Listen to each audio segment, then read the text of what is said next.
हम डेंटिस्ट अक्सर ये देखते हैं कि जब तक बच्चों के दांत में दर्द या कोई बड़ी समस्या ना हो तब तक उनके माता पिता, उनके गार्डियंस उन्हें डेंटिस्ट के पास रेगुलर चेकअप के लिए ले जाना भी ज़रूरी नहीं समझते हैं। यही सोच के और कह के टाल देते हैं कि अरे ये तो दूध के दांत है, वैसे भी गिर जाएंगे। और ये एक बहुत ही कॉमन सोच है और यही सोच के कारण आगे चल के बड़ी प्रॉब्लम बनती है।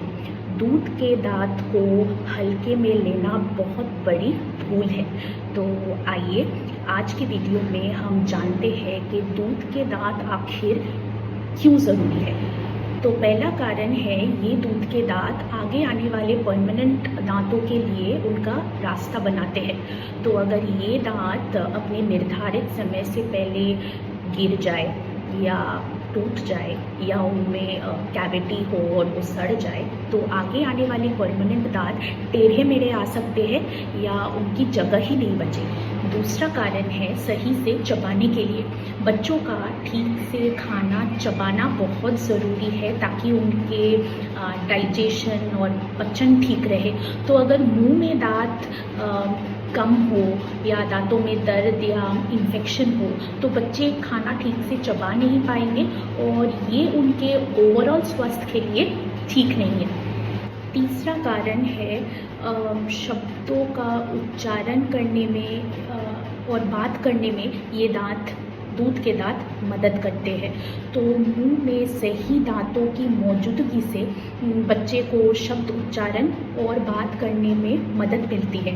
हम जब बात करते हैं तो हमारे जीभ, होंठ, दांत मिलकर शब्द बनाते हैं। तो अगर एक बच्चे का सामने का दांत ना हो, किसी कारण वो टूट जाए या वो निर्धारित समय से पहले गिर जाए तो बच्चे को कुछ ध्वनियों को उच्चारण करने में दिक्कत हो सकती है। उदाहरण के तौर पे फ, व, स, थ जैसे शब्दों को बोलने में प्रॉब्लम होती है। तो ऐसा बच्चा फल को पल या थाली को टाली कह सकती है।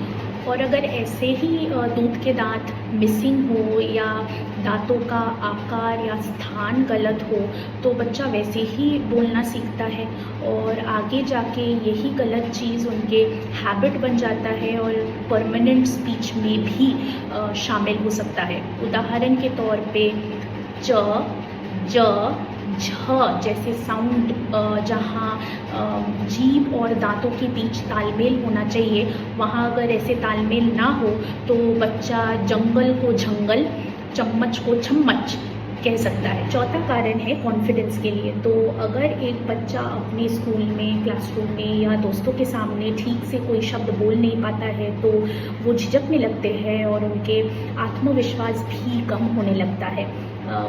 कई वैज्ञानिक रिसर्च स्टडीज़ ने ये देखा है कि ऐसे किस्म के बच्चे थोड़े लाजुक होते हैं और ग्रुप में सवाल पूछने में कतराते हैं। तो अब क्या होगा अगर यही दूध के दांतों को इग्नोर किया जाए? पहला, कैविटी दांतों में जल्दी शुरू हो सकती है।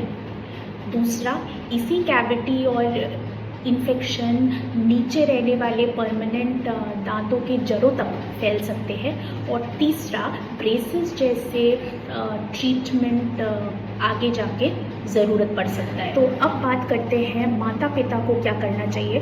तो सबसे पहले दूध के दांतों को उतना ही ज़रूरी समझे जितना परमानेंट दांतों को समझते हैं। हाँ, ये बात सच है कि दूध के दांत गिर जाते हैं लेकिन फिर भी जब तक वो मुंह में है तब तक उसे हेल्दी रखना बहुत ज़रूरी है। हर 6 महीने में बच्चे को डेंटिस्ट के पास, चाहे बच्चे के दांत में दर्द हो या ना हो, रूटीन चेकअप के लिए ले जाए।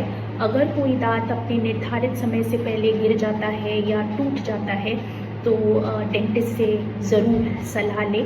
और क्योंकि इसी गिरने के कारण, इसी गैप की वजह से बाकी दांतों का पैटर्न या संतुलन बिगड़ सकता है।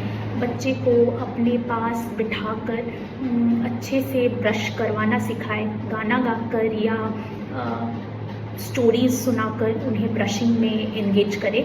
और मीठा खाने के बाद मुंह को साफ़ करवाना बहुत ज़रूरी है। खासकर चॉकलेट, टॉफ़ी, जूस जैसे चीज़ें खाने या पीने के बाद मुंह को कुल्ला करवाना बहुत ज़रूरी है।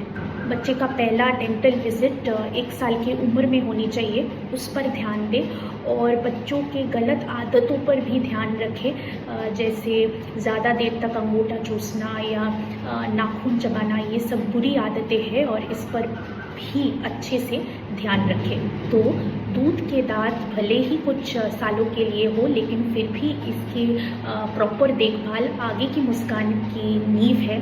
तो अब अगर कोई ये बोले कि अरे ये तो दूध के दांत है, वैसे भी गिर जाएंगे, क्या फ़र्क पड़ता है, तो उन्हें ये वीडियो अवश्य भेजिए।